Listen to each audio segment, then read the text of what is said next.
যারা আমার কাছে জানতে চেয়েছেন একটি ছবিকে কিভাবে রিয়েলিস্টিক করি তাদের জন্য আজকের ভিডিওটা। তো শুরুতেই বলছি, আপনি যদি রিয়েলিস্টিক করতে চান, সে সাপোজ আপনি আপনার সামনে একটা মোবাইল ফোন আছে বা একটা বই আছে, এখন আপনি সেটাকে দেখে হুবহু সেভাবে আর্ট করতে চান। তো একদম প্রথমে আপনাকে বুঝতে হবে যে বইটা কোন অ্যাঙ্গেল থেকে আছে, আপনি কোন অ্যাঙ্গেল থেকে বইটাকে দেখছেন, সেভাবে আপনাকে আর্ট করতে হবে।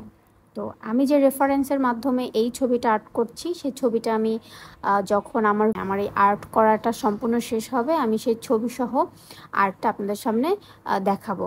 তবে এখন বলি কিভাবে আপনি স্টেপ বাই স্টেপ রিয়েলিস্টের দিকে আগাবেন।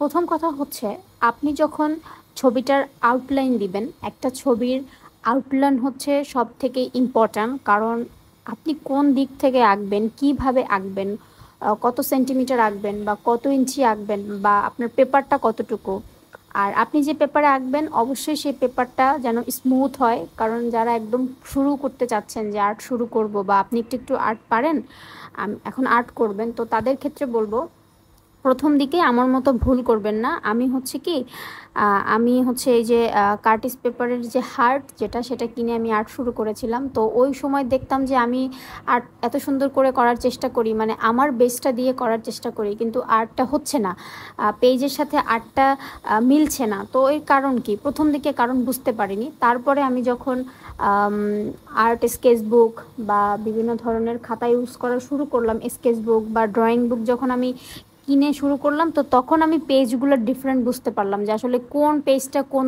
ভ্যারিয়েন্ট বা কোন পেজটা আসলে যার জন্য আর্টটা আমার সুন্দর হচ্ছে না। তো এরপরে বুঝতে পারলাম যে আমার পেজটা অনেক হার্ড ছিল, যার জন্য হচ্ছে আমার আর্ট সুন্দর হচ্ছিল না। তো এরপর যখন আমি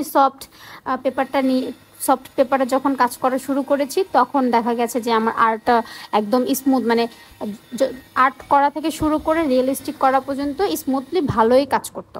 আচ্ছা, এবার আসি একদম পয়েন্টে, যে যেখানে ছিলাম, যে এই ভিডিওটা মূলত হচ্ছে কিভাবে রিয়েলিস্টিক করব।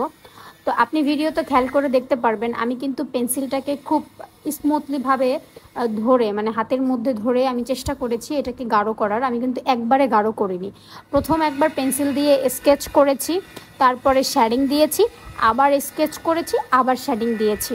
এমনও হয় যখন আপনি একটি চুলকে রিয়েলিস্টিক করতে যাবেন, তখন আপনার একটা চুলকে 3 থেকে 4 বার শেডিং করা লাগতে পারে। বিরক্ত হওয়া যাবে না। আপনি 3 থেকে 4 বার যখন শেডিং করবেন, আস্তে আস্তে দেখবেন আপনার চুলটা খুব সুন্দর রিয়েলিস্টিক হচ্ছে। আর আপনি যদি একবারেই মনে করেন যে না, আমি একটা 10B পেন্সিল নিলাম, আমি 10B পেন্সিলটা, যেহেতু 10B পেন্সিলটা একটু গাঢ়, আমি ধরে এটাকে একদম সুন্দর করে চুলের কালার দিয়ে দিলাম, শেপ দিয়ে দিলাম, তাহলে কখনোই সেটা রিয়েলিস্টিক হবে না। প্রথম দিকে যখন একদম আর্ট আমি শুরু করব ভাবছি, তখন আমি এই কাজগুলো করতাম, যে দূরও এত সময় আছে কিনা যে আমি একটা ভিডিও করব, তাতে আবার এই ছবিটাকে আমি 3 থেকে 4 বার পেন্সিল স্কেচ করব। এটা আমার মনে হতো, কারণ তখন তো আর্টের ব্যাপারে এত এক্সপিরিয়েন্স ছিল না আমার। এরপরে আমি আস্তে আস্তে কি করেছি, আমি মানে এটাকে সুন্দর করার জন্য, দেখবেন আপনি একটা ছবি যখন 3 থেকে 4 ঘন্টা বসে আর্ট করবেন, আপনার মনে হবে যে আমি ছবিটাকে আর একটু রিয়েলিস্টিক করি, আর একটু সুন্দর করি, আমার ছবিটা একটু সুন্দর হোক। 3-4 ঘন্টা একটা ছবির পিছনে দিয়ে আমার ছবিটা যেন সুন্দর হয়।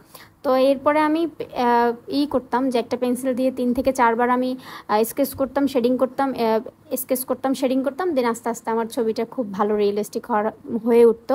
তো এই ছিল একটা ছবিকে কিভাবে রিয়েলিস্টিক করা যায়। তার এখানে কোনো সিক্রেট নাই, সবটাই হচ্ছে হাতের উপরে। কেমন হয়েছে জানাবেন।